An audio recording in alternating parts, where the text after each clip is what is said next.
Hi, I'm Dr. Kitai, creator and executive producer of the You Make It series.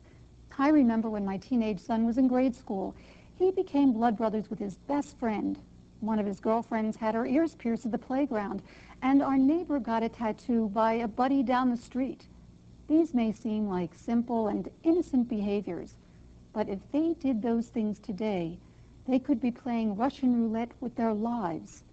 In this program, you'll learn why.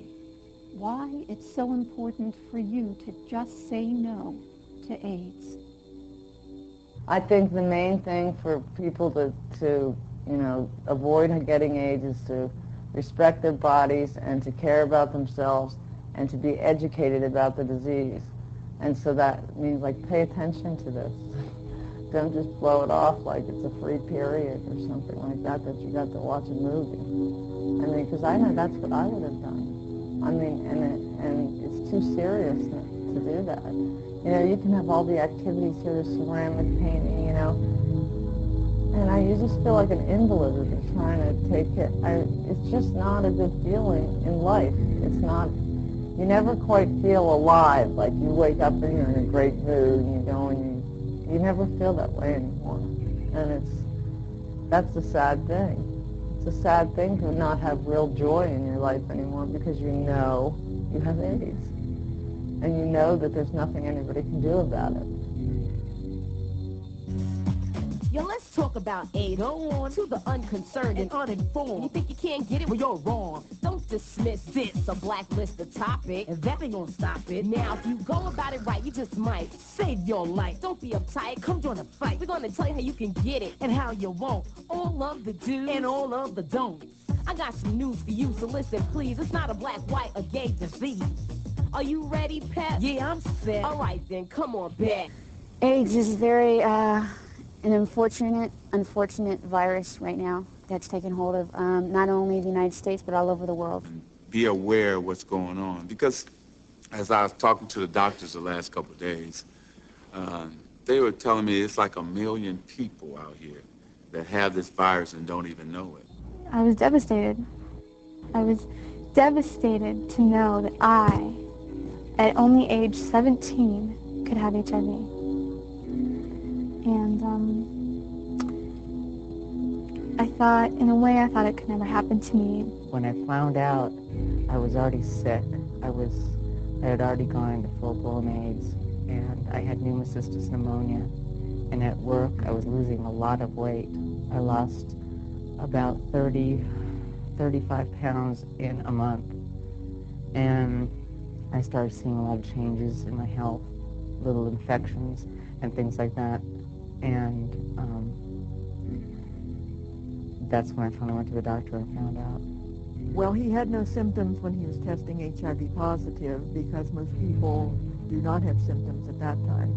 However, when he became ill, he first felt out of breath and called his doctor in the morning, and the doctor said, "Come in." And by the time he got to the doctor's office, he could hardly breathe and was on life support systems within an hour. If you could design the perfect virus, this would be it. You get infected with it, you don't know that you're infected, you have no symptoms, you can go on 10 years before you're infected, and you give it to other people during all this time by continued sexual intercourse or IV drug use, and then you get sick. And boy, that's too late to do anything about it. The numbers of cases of AIDS and infected individuals is doubling every 14 months. So for the 80,000 kids that are infected, we are thinking that that number is doubling within every 14 months. So more and more of your friends and family are going to become infected or affected with this disease. I thought nothing bad could ever happen to me, but it can. It can, and you have to be aware of that. The AIDS virus doesn't know that you think you are immortal. It doesn't know whether you're black or white. It doesn't know whether you're green. It doesn't know whether you're a man or a woman. It knows one thing. Boy, it loves to infect your immune cells. And once it gets inside of you, it loves where it is. And it loves to go on to infect other people. Well, I think that they need to be informed of the consequences that can happen from experimentation, whether it be with drugs or sex um, or and they need to realize that there are risks. And I think that young people like to feel that they have choices, but we have to get them to realize what are the good choices and what are the bad choices. And I think that through education and videos like this would really be helpful in getting the message across. Because you can be completely innocent. You can be a virgin and get it your first time having sex. You know, it's an easy thing. It's a lot easier to get if you're ignorant of it than if you're not. If you if you educate yourself about it, it's almost impossible to get. You just take precautions in different areas. Well, I consider myself an advocate of abstinence because it is the safest way to not come in contact with this disease. Anything else other than abstinence is only safer. There's only one thing you can do to be safe, and that is to be abstinent. That one time changed everything.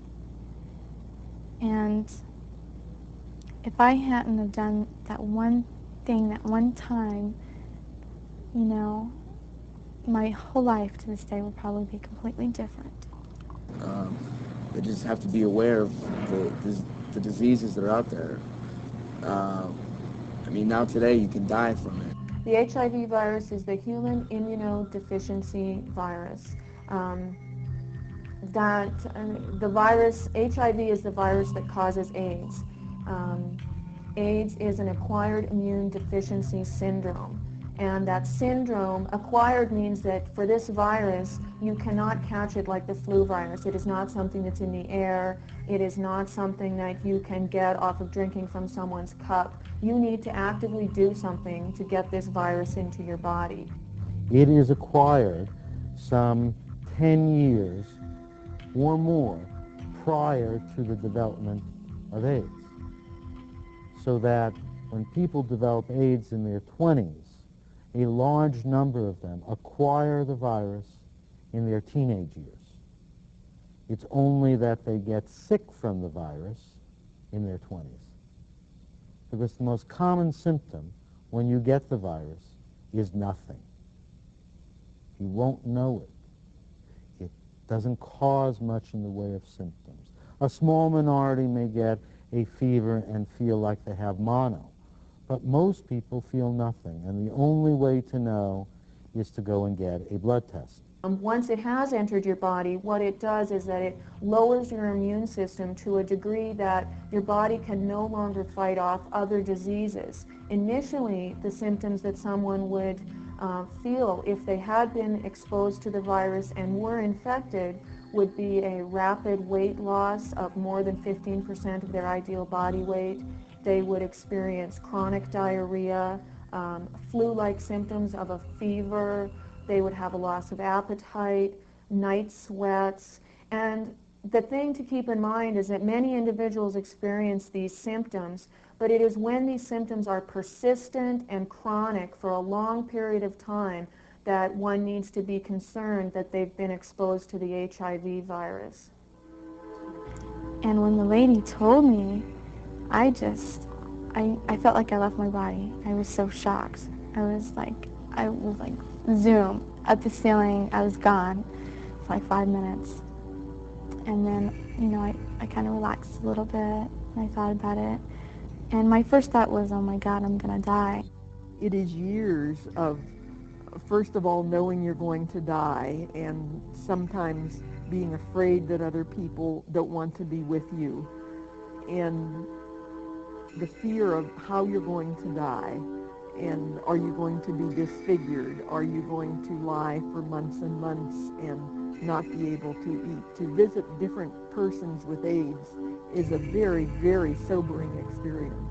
And I would like to take every high school class to an AIDS ward and let them go from bed to bed and talk to the people who are there. Because then I think they would think twice before they put themselves at risk for this disease? It's not just a homosexual disease. Heterosexuals, straight people can catch AIDS because you know there's other things floating around, like people who are taking drugs who are straight. They're sharing needles. And that can get passed on from one person to the next. Sometimes you don't know who that other person has been with. You know, even though in high school, sometimes you have, you know, certain people who like to experiment. You know, they don't really understand, you know, that they can really hurt someone else. Okay, you can't get it from taking a shower in the same shower, going to the bathroom in the same bathroom, eating off the same plate, or using the same utensils. You can't get it from hugging somebody. You can't get it from kissing them on the cheek or getting breathed on by them. You can't get it so many ways. You can't get it through any form of the kinds of social contact that people normally have with other people, except in the most intimate of ways, namely through the sharing of semen or vaginal secretions in sex, or the sharing of blood during IV drug use. And the scary part about it is there's so much sex out there in videos. Especially with everything that's on TV and in the movies and everywhere you look, it's sex, sex, sex, sex, sex. It isn't, well, I'll try it once and never try it again. That once can be the fatal time. So even experimentation, whether it's with sex or with drugs or with alcohol, the experimentation itself is dangerous. Most importantly, and I want to emphasize this, the AIDS virus takes two to tango. It is an act of transmission of the AIDS virus. It is an act of two consenting people. I can't have a family. I don't even know, you know, as far as a career, how far it's going to go. And I'm worried, you know, what happens if I get really happy and then all of a sudden I get sick? I get my blood drawn once a week. I take 27 pills a day just to maintain the normalcy. I mean, and the thing is that you have to get used to it. You have to act like that's normal, or else you can fall into major depression about the whole thing. You know, and I went through that period. I slept like 12, 14 hours a day because I just couldn't deal with it. But I also was keeping it to myself. I was keeping, you know, it like a big secret because you couldn't tell anything was wrong with me. Weighed 125, I lifted weights, I worked out, I looked like the picture of health. And I was still infected and I knew it. You know, and I thought I could health it away, you know, anything, but you can't. Since the beginning of this year, it's been a struggle dealing with all the different types of infections that keep coming up, and because you don't die of AIDS, you die of the opportunistic infections, and you know, you can get a rash that can actually just to rip off your skin, and you get sores in your mouth and down in your throat where you can't even eat, and you sweat, and you drench the bed all the time, and your fevers go up every night, and then the next day you could feel fine, and then the following day you could be flat on your back in bed and can't even walk to the bathroom. And that's the hard part, because you try so hard, and then it doesn't seem that you're getting anywhere. I get to see people every day dying of AIDS, and I get to see people every day living with AIDS. And this is not an illness that hits you and you're gone. You know, in a strange way, if you die in a motor vehicle accident, suddenly, well, it was quick, it wasn't painful, and it just happened, and you didn't know what hit you. With AIDS, you know what hits you, because it hits you again and again and again and again. It's an ugly death. It can be very slow, from one infection to the next infection, to the next infection, to the next cancer, Many people just kind of slowly, with each shot like a boxer, you get back up, but you're weaker. And they slowly waste away. It's a painful death. It's ugly for you, and it's ugly for all the people around you, your family, your friends. The expense is astronomical. I couldn't even imagine it when I found out how much some of the things cost. Just the nutritional supplement that I get every night is $600 a night, and with the whole treatment. And I do that every night, and that's just one thing. And when you're taking pills, one pill can cost $20, and you're taking 3 to 6 of them a day. And if you don't have insurance or you don't have some means of financial aid, people get discouraged and they just give up. AIDS is expensive. It's expensive to have individually, and it's expensive for a society.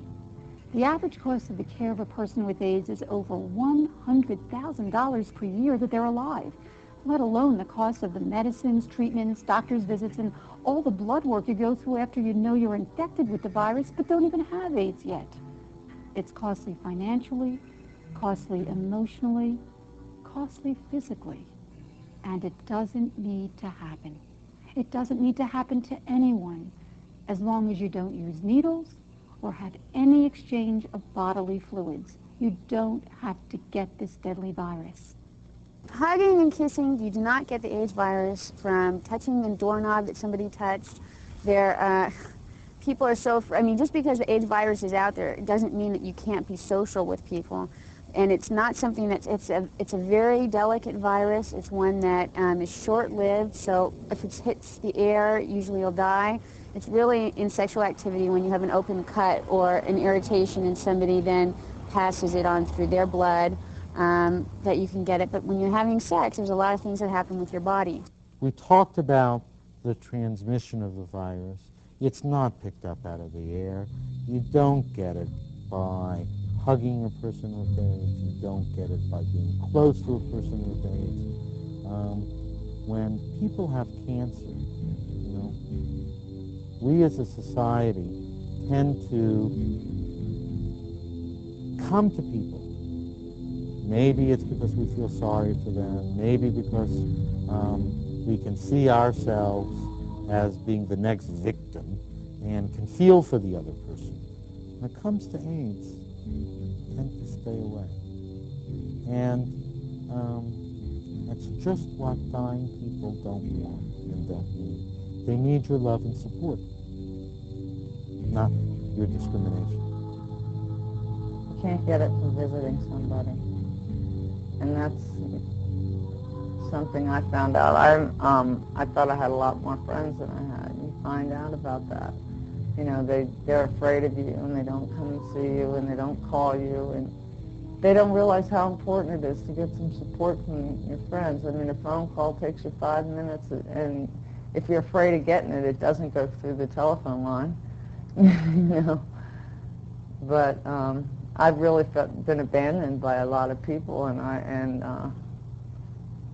that really depresses me. A couple of my friends did come yesterday. I was so thrilled, I was crying. You just latch on to anybody who will care. You need to be cared about, not pushed aside. Because everybody is discriminating against you. Nobody loves you. People are scared to hug you. Nobody wants to touch you. You're completely isolated from the world. All of a sudden, you're not just ill, you're a strange person. It's as if you're in the world all by yourself and nobody wants to care for you. And for some people, even their friends and family don't want to care for them. So not only are you faced with the challenge of coming to grips with your own death, you're faced with the challenge of wondering how you're going to get through this alone. I've known through the course of this disease how many people have just been kicked out of their homes, and even people that have moved out of their cities or towns because of this disease and the rejection that they get. Some people do get very angry, and with that anger, they will not be responsible given that they know that they're HIV positive. But many people, I'm glad to say, once they have determined that they're HIV positive, take a personal commitment to helping other individuals stay healthy, not be exposed to this virus, and help prevent the transmission of this disease. And to me, that is a very powerful thing to do in the eyes of knowing that you may not live a very long life. Well, I think unfortunately with Magic Johnson's case, it has brought AIDS to reality. When people identify with Magic, he is still everyone's hero, and people love him dearly, and it just hits home a little bit harder. It makes people realize that it can happen to anyone. If it can happen to Magic, it can happen to any one of us. We don't have to run from it. We don't have to be ashamed of it. What we just have to do is just make people aware of what's happening. But I'm just letting you know from my experience that it can happen to anyone, especially, you know, the girls don't think that they can get it. The girls have, you know, even almost a better chance of getting it than guys do.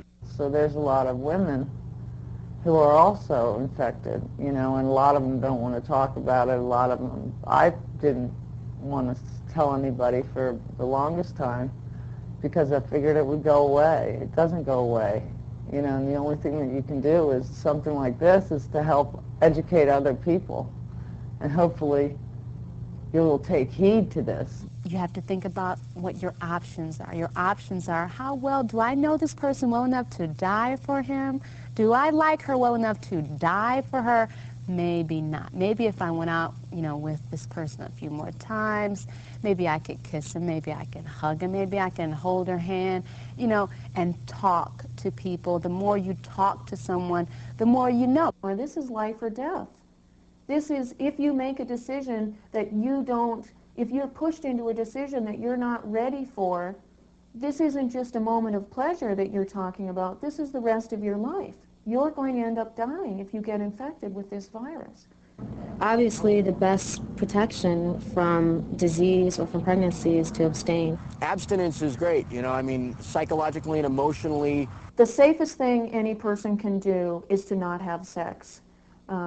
Because in that way, you're not putting yourself at risk for any of the body fluids that carry the AIDS virus, HIV. So the safest thing is to be abstinent, not have sex at all. Hugging, kissing, body rubbing, all are wonderful expressions of sexuality and yet don't involve the exchange of body fluids. These are all relatively safe. Perfectly safe? No. The only safe thing is no sex at all. Yo, what's up? We're calling me bad, and you make it. We want you all to be responsible in your actions. Just don't have sex. It's not so overwhelming. And if you haven't had sex, it isn't as great a thrill that you have to go out and die for it. If you can get out of it, really get out of it. Because, first of all, the guy will respect you a lot more than if you sleep with him, because once you sleep with him, he's had you. You're old news.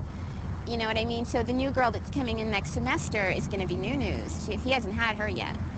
And think about if he hasn't had you yet, you're still new too.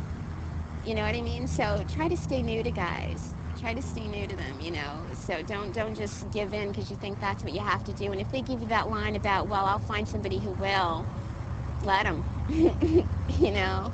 Just say later and find, because you can find somebody who won't. There's a lot of other things that, you know, you can do out there. There's kissing, hugging, I mean, and a lot of times I know people say, like, if you wait, it's always better, and wait and get to know the person, and I never would think that either when people were telling me that. But it is true. When you get to know a person and you know their background and maybe you're in love with them or whatever, it's always better to wait. You know, we have a vaccine for AIDS. It's not an injection of a drug. It's no sex and no needles.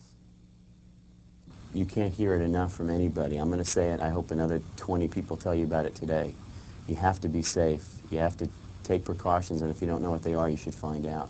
You should talk to anybody you have to. Talk to your parents if you can, or someone at your school that you trust. AIDS is not a joke. It's for real, and you can die. That's the bottom line. You can die.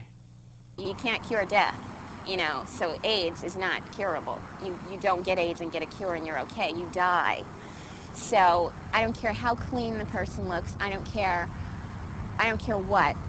AIDS is out there. It's not just with poor people. It's not just with minorities. It's not just with anybody. AIDS is like all over the place with everybody. Blonde, blue eyes, black, white, Chinese, everything. AIDS is everywhere. It does not discriminate. Abstinence is the best way not to get this. You know, because I know you've heard before, when you sleep with someone, you're sleeping with everyone that ever slept with it, but it sounds cliche. It's the truth. You know, my husband had to get it somewhere, and he gave it to me. Please be careful and know, try to know what you're doing. Try and get all the information you can, because the more you know, the more aware you feel and the more responsible you are. And, you know, you don't want to have AIDS. Nobody wants to have AIDS. And the only way you're not going to get it is if you be careful. Nobody is worth dying for. This is a totally avoidable disease. It's totally avoidable for you. All you have to do is respect yourself. You know, nobody has to get it anymore, as long as they open their ears and eyes and pay attention. You know, they don't have to end up like this. Don't take the step. I mean, it's become such a dangerous thing lately with all the diseases, and you can never be safe enough.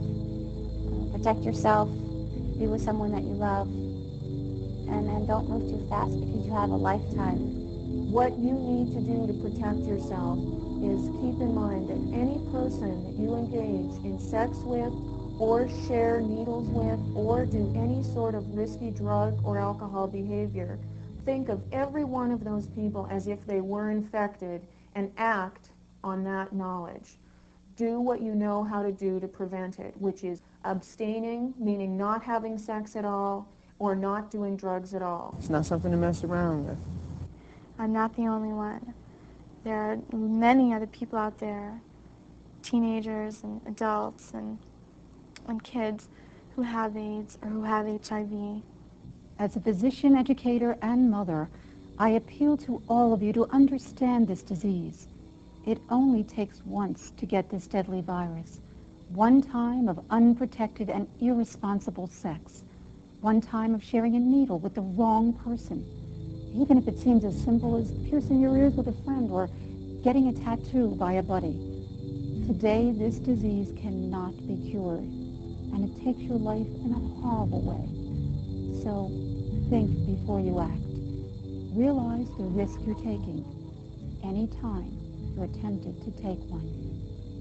I would just like to tell younger people that they're at an age where they can make the right choices, and if they learn more about the disease and they learn how devastating it can be, not only to themselves but to their friends and family, that then they may stop and take a look at what they're doing before they do it. It's easy for me to tell you to say no, but you need to say no to yourself.